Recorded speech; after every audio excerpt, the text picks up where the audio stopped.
I've been hammering this point for a few years now, and these clients actually took it to heart, which is this. If you want to succeed in this highly competitive Airbnb market, you have got to...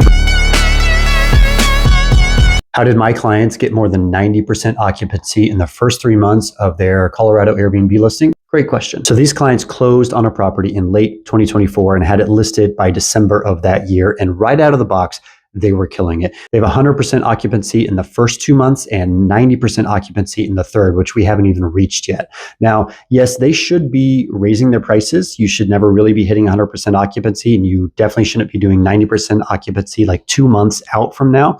But their average daily rate, their ADR, is actually surpassing what they wanted to. So it's not like they have dropped their price so low, and that's why they have high occupancy. They're doing so well that the dynamic pricing tool that they use is suggesting that they price their property at $800 a night come the summer months. Now, they're not going to do that because A, they feel a little greedy about it, and B, they don't want to set the wrong expectations that will then lead to bad reviews. But it does showcase that they are outperforming their competition, and I think there is a clear reason why. And just to be clear, I don't think it has to do with location, because while it is in the mountains of Colorado, and Colorado is a super attractive place to have a vacation rental, it is not near any of the skiing or mountain hotspots that you've ever heard of. In fact, the clients who bought this property live in Colorado, and they had never heard of the town that is closest to their STR. I'm not disclosing the location because I have a little bit of loyalty to them, and I want to make sure that they continue to have success, and I'm not going to feed their competition.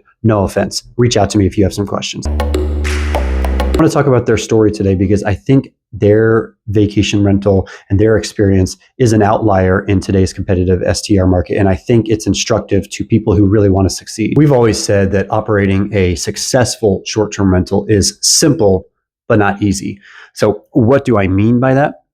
Well, it's simple in that it's not rocket science. It's not advanced calculus. You don't need a degree in astrophysics, but it's also not easy in that it takes a lot of hard work. And if you get lazy at any of the steps, you are not going to do well. But if you are someone,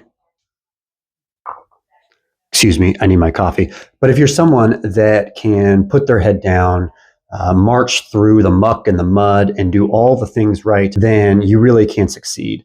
I'm going to get into the details of what I mean by this and how this client's experience illustrates what I'm talking about. But to distill down everything I'm about to say into one sentence, it's this. You've got to bring your A game. First, buy unique. Take a look at my client's property. It's an A-frame, and A-frames are super unique architectural properties. They're completely inefficient and ridiculous, and there's no reason that people should want to stay in them because you bump your head if you get within 5 feet of the edge of the wall. But people do want to stay in them. I like them. I'm always looking for them whenever we go to the mountains for a little getaway on the weekends. The other thing about their property is that it's a new build. So you combine A-frame, new build, and then in the mountains, and you've got something a little special. Now, you can find uniqueness in anything. It doesn't have to be that it's an A-frame. It doesn't have to be that it's a new build. You can be unique with the views, for instance. You can be unique with the location that's literally right above the coolest bar in your town. You could be unique in that it has a lot of land. That's specific to out here in Colorado. If you're on like 50 acres, that's unique, and that's your selling point right there, right? I'm not saying this is a must. I actually think that you can succeed with the next steps, even if you don't buy something that is completely unique. But in an ideal world, you'd get something that no one else has, right? All right, number 2, design the hell out of your space. I told the story a lot of times on these videos. When my wife and I, when Erin and I first got into short-term rentals, I was living in a basement. I had an infamous red leather couch that would just flake off these little pieces of fake faux red leather. And I still wonder how I ended up married to Erin after she saw the place that I was living in at the time. But I think she saw potential. Anyway, back then, which was gosh, 2013, 2014, something like that. You could put up almost anything on Airbnb and you would succeed. It was new, it was exciting. There weren't a lot of other properties on there. There wasn't a lot of competition. And I was making $2,000, $2,500 a month. You can't do that anymore. You've got to design the hell out of it. No red leather couches, okay? Take a look at my client's property. Again, it's not rocket science. You kind of know this style. It's modern. It's got a little bit of boho in it. It's usually a lot of whites and tans and neutrals. Now, is this everyone's style? I don't want to say that it is, but if you don't have any other kind of design eye, just go look up the Magnolia collection by Joanna Gaines at Target. Like, that's what you're going for. That is what is most popular. Now, if you want to be really unique and you have a great design eye, go for it. Absolutely. But not everybody has that design eye, and people that think they do often don't. So I would actually go so far as to say you should hire a designer. I've got some clients in a town outside of Denver. It's actually adjacent to Denver, where you can still legally do short-term rental investments.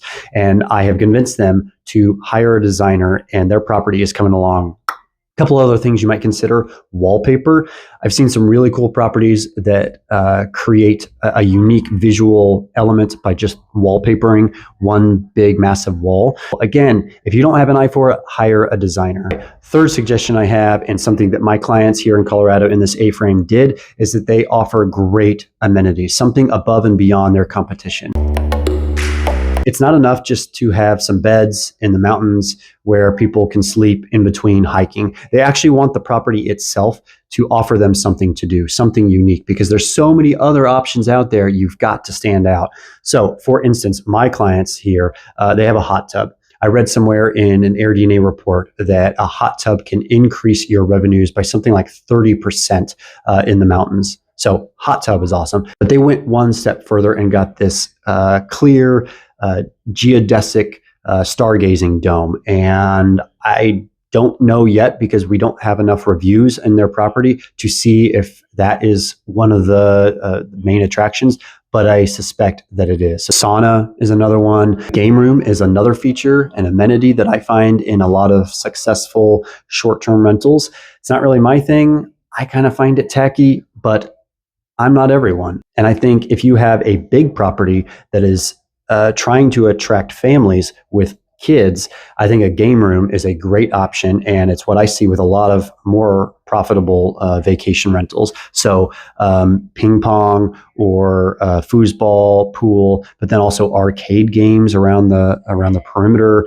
I mean, this could, if you showcase that well, that can really make you stand out above the competition. All right, my fourth bullet point in the Bring Your A Game playbook is exceedingly obvious, and yet so many people don't do it, and that is get professional photographs. I've actually stopped being shocked that people do this, because it happens so often. They will spend hundreds of thousands of dollars on a property.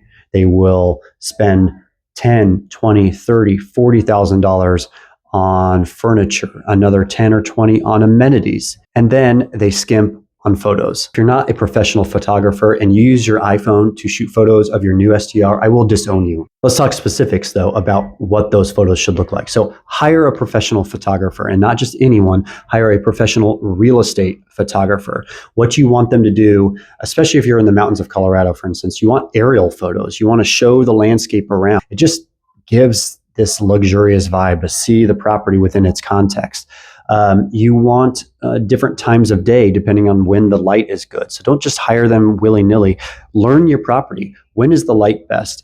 If it looks really great in full sun, but also at dusk, at sunset, then pay a little extra money and get both sets. You'll see that my clients went above and beyond. They got 3 different sets. They got full daylight, they got dusk and sunset, and then they got nighttime because they have that stargazing dome. One other thing you might consider with photographs, if you want to stand out, is to get different sets of photographs for different seasons. This is especially true here in Colorado, where the different seasons attract a different type of person. And you don't want just full sun if people want it for the ski season as well. So do it for all of them. So I would get winter, I would get summer, and then you might, if you really want to go above and beyond, you might even get a third set in the fall when, say, the aspens are changing.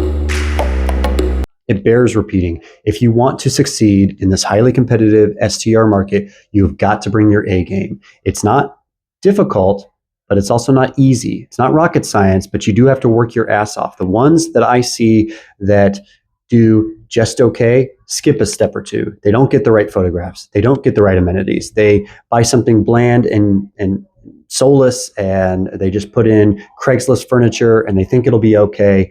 But if you want to knock it out of the park, if you want to outperform your competition, then do all the steps right. Put in the work up front, and I promise you, you will be very happy with the results.